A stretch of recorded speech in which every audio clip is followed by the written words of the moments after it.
Welcome back to Gospel News.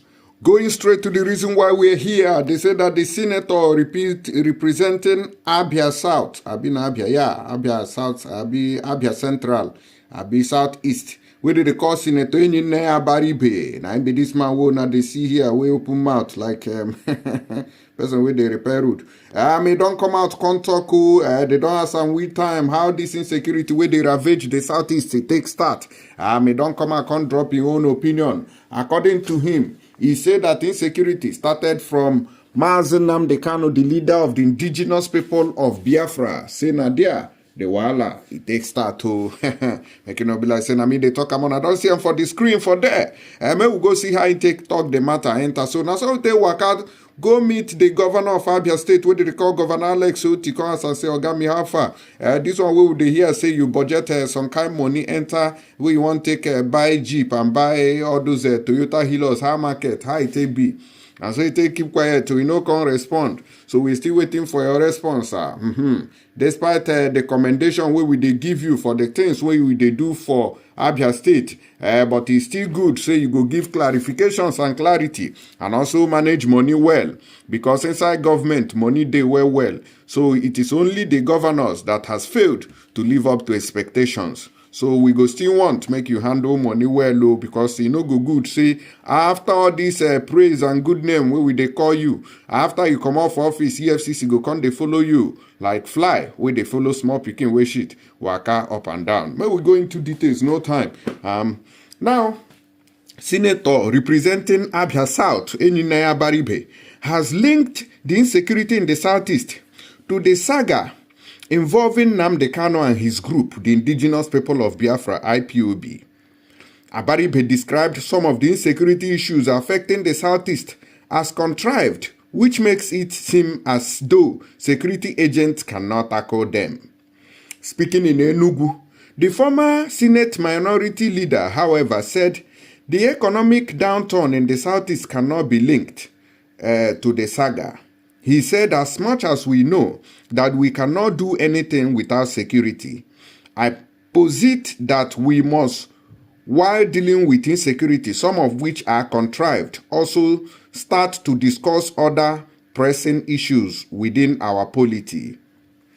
I say contrived because it is obvious that it is the general malaise in our society today that makes it seem as if insecurity cannot be tackled by our various security agencies. These loose associations are today pivotal to most development strides in our communities, and of course, these efforts have expanded to the areas of community security associations to complement government efforts. Yes, Ndi Igbo today have insecurity issues, but it was not the case in the recent past. Today's insecurity started from the Nnamdi Kanu and the IPOB saga in 2021. Did the economic downturn in the Southeast start from that date? The answer is a resounding no. Ona de hearam. Wala don't force out to. He said this insecurity, part of it started with Nnamdi Kanu, the IPOB leader. In 2021, I don't know, it can't be like, we be like saying in 2021, they inform the ESN, if I'm not mistaken. Somebody should correct me. That means Enyinnaya Abaribe, they talk say, now this creation of ESN, now them can cause the kind of insecurity where we see today. Because we don't still point fingers on situations and things relating to that matter. Because the kind kidnapping, car snatching, buying of innocent people, where they happen for Southeast, it don't become something else. So something before we be say everybody they hear say unknown government, they don't buy police, they don't invade police station, they don't attack army checkpoint, blah blah blah, and nobody complained. But at a point the thing can't turn gone. Face the people. We been they talk say now they do good job, and so they begin to buy innocent citizens. Now the people don't turn around. Say no be like this. Nama go take rich home here. When we first take a look at the analysis of this man concerning the situation of Nigeria today, our brother where they call Nemeka Obiariri Ngwa talk to us. Naira to $1. as at the closure of market on Friday, market moderated at about 1,450 naira to $1. You know, from a Wednesday, Thursday high of 1,575 naira per dollar, which is a very good approach. But like I said, it's interventionist in nature and does not tackle the root cause of the matter. What they've done is what we call opiate or elixir. We need to tackle the source of the problem, and which is the dollar illiquidity in the markets, the lack of the paucity of supply of the dollar compared to the demand. And that comes also to the physical side of the market. As of today, you know, people have complained. I don't want us to complain. We need to look forward. The deregulation of downstream oil and gas sector and removal of subsidy was a good decision. The margin of the foreign exchange market rate to avoid the arbitrage window that created the room for the criminality that happened between 2015 to 2023 was a good one. So what do we do to rescue? Of course, like Nigeria said, most Nigerians have complained, galloping inflation and other things. Now, let us look even back to history. Buhari became president May 29, 2015. We need to understand the root cause of our problem before we can provide credible solutions. Buhari inherited foreign reserve of $29 billion. Between 2015 to 2023, total import volume of Nigeria was $451 billion. Go and check the records. Total export received was about $406 billion. Buhari and co borrowed over $32 billion from 2015 to 2023 when he handed over to Tinubu, because as at June 30th, 2015, external debt position, total federation was $10 billion. Buhari left at $43 billion to Tinubu.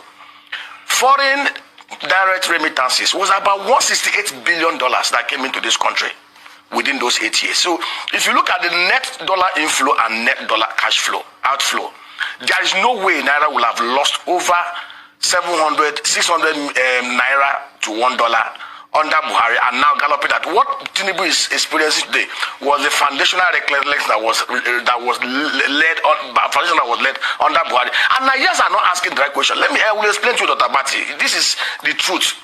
The 23.2 trillion naira that was printed and handed over to Buhari and co by MFL is at the root cause of what we are experiencing today. Remember in 2018, Obaseki cried out and they lampooned him that printing naira and handing over to Buhari and co without any project tied to it will lead to where we are today. See, the truth is, and I also want this to be on record, the CBN, they are doing their utmost best to intervene. Interventionism will not solve the problem. The problem lies at the root cause of it. Between 2015 to 2020, there was a bazaar in Nigeria. In fact, Tinubu should go back and do what Obasanjo did when he became president. Obasanjo hated the worst economy, worse than what Tinubu hated. Obasanjo went after those that took away our dollar out of Nigeria. He called the Abacha family to question and they negotiated. Most of the processes are still being enjoyed by Nigeria. Tinubu should develop that political will and call the practitioners that worked under Buhari for 8 years. We are talking about over $100 billion that was taken out of the economy. That is where we are. Because if you look at the net dollar inflow into Nigeria over that 8 years and net dollar outflow, there is no way we would have been where we are today if not for the criminality and the corruption that we experienced within that period. Obasanjo came to power and left after 8 years. Naira lost only 38 naira to $1. Jonathan and Yar'Adua came to power 2007 when the official rate was 124 and left at 199. Naira lost to dollar by 78 naira to $1 in 8 years.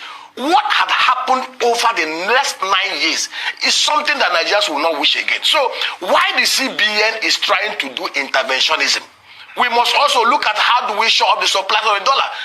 Under Lamido Sanusi, under Charles Oludo, there's no country that actually have a free flow that is not managed. Even China intervenes in their foreign exchange market. America intervenes. But you can only intervene when there is liquidity. Sanusi was able to intervene because there was liquidity. Oil proceeds were being paid into their accounts. Today in Nigeria, output was 2.5 million barrels in 2011. It came down under Buhari and had not recovered.